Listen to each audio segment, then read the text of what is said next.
संपदा सोहळा नावडे मनाला करीते टकळा पंढरीचा जावे पंढरीशी आवडे मनाशी कधी एकादशी आषाढी तुका म्हणे ऐसे अर्थ ज्याचे म्हणे त्याची चक्रपाणी वाट पाहिजे। तिथं जगद्गुरु तुकाराम महाराज काय म्हणतात, मला काही संपत्ती नको, सोहळा नको, काही नको, त्या पांडुरंगाच्या भेटीसाठी मला जायची अर्थ आहे आणि अशी ज्याच्या मनामध्ये अर्थ आहे त्याच्यासाठी तो कमरेवरती हात ठेवून विठ्ठल उभा राहिलेला आहे।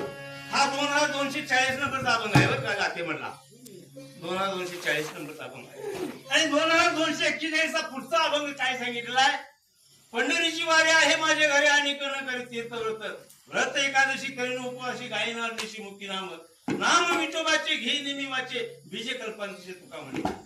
असं का म्हटलं असेल, पहिल्या 2240 अभंग मध्ये काय सांगितलंय, मला संपत्ती नको, सोहळा नको, काय नको, त्या पंढरीला जायचं आहे। आषाढी एकादशी कधी आहे आणि त्या आषाढी एकादशीला मी आळंदीला जाईन, आळंदी पासून 21 दिवस चालत चालत त्या पंढरीला जाईन आणि पांडुरंगाचं त्या दर्शन घेईन, असा तो सोहळा, अशी ती वारी ह्या 2240 नंबरच्या अभंग मध्ये सांगितले।